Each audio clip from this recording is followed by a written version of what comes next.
The story begins in the U.S., right in the middle of a presidential election.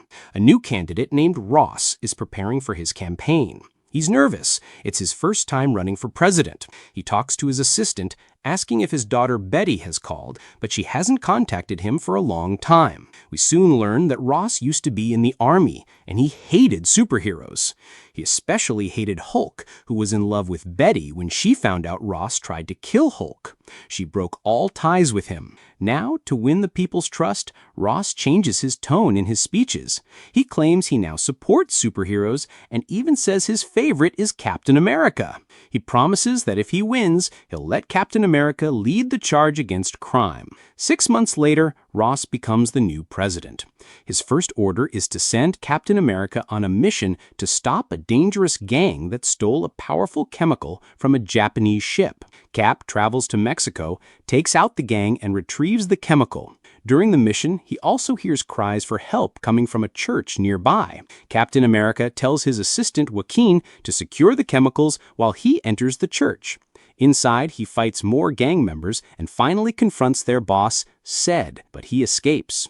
Cap then defeats Ced's bodyguard in a tough fight, while Joaquin chases down and retrieves the stolen chemicals. Impressed by Cap, Joaquin asks him to train him to become a hero too. Captain America agrees and introduces him to his old trainer, Bradley, a strong old man with intense combat skills. Bradley starts training Joaquin. One day, the White House invites Cap and Joaquin to attend a presidential party. Cap agrees to go, but insists on bringing Bradley. At first, Bradley refuses. He hates Ross for what he did in the past. But Cap convinces him that Ross has changed and respects heroes now. So, the three go to the White House. At the party, Bradley looks uncomfortable. It's his first time out in years. While they take a photo together, Joaquin sends it to Bradley. Suddenly, Bradley's phone glows strangely. Meanwhile, President Ross meets with Captain America in private. He thanks him for the Mexico mission and asks him to gather the Avengers. Cap is surprised. Ross once declared war on them. He says he'll think about it. During the party, Ross tells the guests about strange celestial bodies found in the Indian Ocean. Scientists discovered a material inside them called adamantium, even stronger than what superhero suits are made of. The gang that Cap just defeated had stolen this material. Suddenly, loud music starts playing. Bradley stands up, grabs a guard's gun, and opens fire toward Ross. Glass shatters. Chaos erupts, and 4 more gunmen shoot at the president. Security Chief Sophie quickly saves Ross and gets him out. Bradley runs to the garden, confused and scared. Captain America finds him there, and it's clear Bradley doesn't remember anything. Cap convinces him to surrender to prove his innocence. The police take him away. Cap talks to Ross, insisting Bradley is innocent and was probably being controlled by someone using advanced technology, but Ross refuses to help. Now everyone thinks Bradley tried to kill the president. Sophie agrees to investigate, but believes Bradley is guilty. The next day, Cap visits Bradley in jail. Bradley is emotional, confused, and remembers only his phone glowing. Sophie, secretly watching the conversation, decides to recheck the party's surveillance cameras. Cap asks Joaquin to hack the White House cameras. They find footage showing all 5 attackers, including Bradley, with phones glowing at the same time. Suddenly, Ced, the gang leader, appears and attacks Cap with a grenade. Cap survives and knocks Ced out. Then, Ced's phone rings. Cap answers it. It's a mysterious voice saying he's behind everything, and he plans to destroy all superheroes. Meanwhile, Sophie finds that one of her investigators, Bayuma, is killing the remaining attackers under some kind of mind control. She hears the same creepy music playing through his comms, just like at the party. Realizing how dangerous this is, Sophie moves Bradley to a solitary cell for safety. At the same time, President Ross is traveling to Japan. He contacts a military base where a prisoner named Samuel is being held. But instead of the officer, Samuel himself answers, taunting Ross. Cap arrives at the same military base and discovers a secret lab where dangerous experiments were done on superheroes, including Bradley and the 4 shooters. Suddenly, Samuel appears. Samuel reveals that Ross imprisoned him for 16 years and forced him to create a heart cure. He succeeded, but was never freed. He invented a powerful hypnosis technique using sound and light to control people's minds. That's how he controlled Bradley and the others. Samuel uses a sonic weapon to paralyze Cap and unleashes mind-controlled soldiers to kill him. Cap and Joaquin manage to fight back and escape. Outside, Sophie shows up with more soldiers, but they too fall under Samuel's control.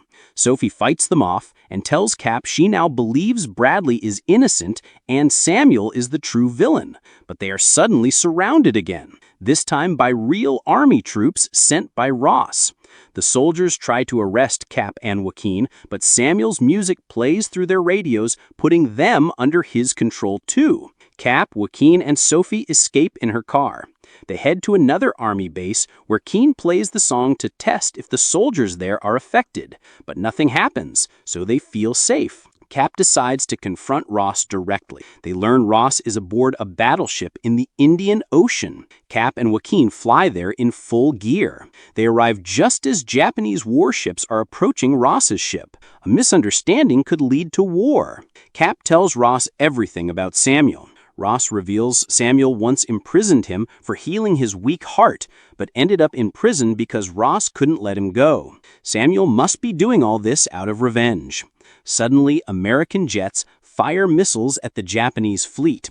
Cap and Joaquin rush to stop a full-on war. Ween heroically intercepts a missile, but it explodes and he falls into the sea, badly injured. U.S. rescue teams save him just in time. Back on the ship, Ross tells the Japanese president he didn't order the attack, but the Japanese leader doesn't believe him. Then, Samuel's voice appears in Ross's earpiece, confirming he hijacked the American planes. Samuel also reveals that the heart medicine Ross has been taking wasn't just a cure, it's mutating him into a monster. Samuel wants the world to see Ross's true self. Ross gets angry, begins to transform, and collapses.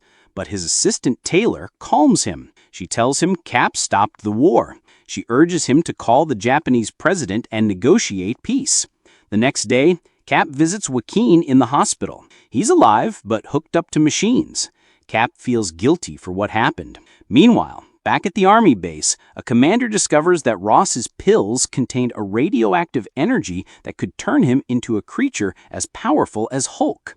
Samuel appears again and hypnotizes the commander, stopping his heart. Ross calls Betty, his daughter, and finally apologizes for everything. She forgives him and they reconnect. Then, Samuel appears in front of Cap and confesses that everything he did was to expose Ross. He wants the world to know what Ross did to him. He surrenders without resistance. During a press conference, Ross explains that he didn't cause the war and that Samuel hijacked the American planes.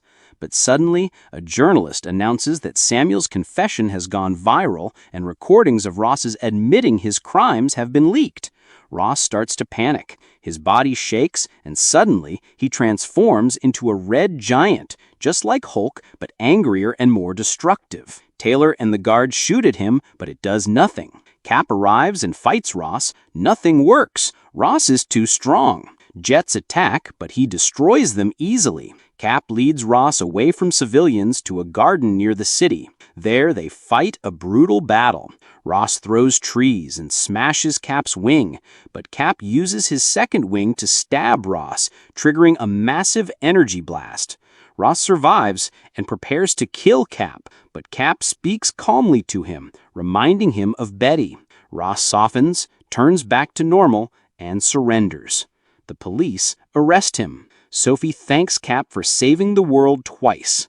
Cap refuses to rest and goes to free Bradley from prison. Then he visits the prison holding Ross, bringing Betty with him. Ross is emotional seeing her and promises they'll go to the park together once he's out.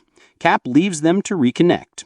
He checks on Joaquin in the hospital, who's recovering well. Cap promises to rebuild his suit and make him the first member of a new Avengers team. Ween is thrilled. Cap was always his hero. In the final scene, Cap visits Samuel in high-security prison. Samuel laughs, saying he predicted all of this and willingly surrendered because he saw the future. He warns Cap that an interplanetary war is coming.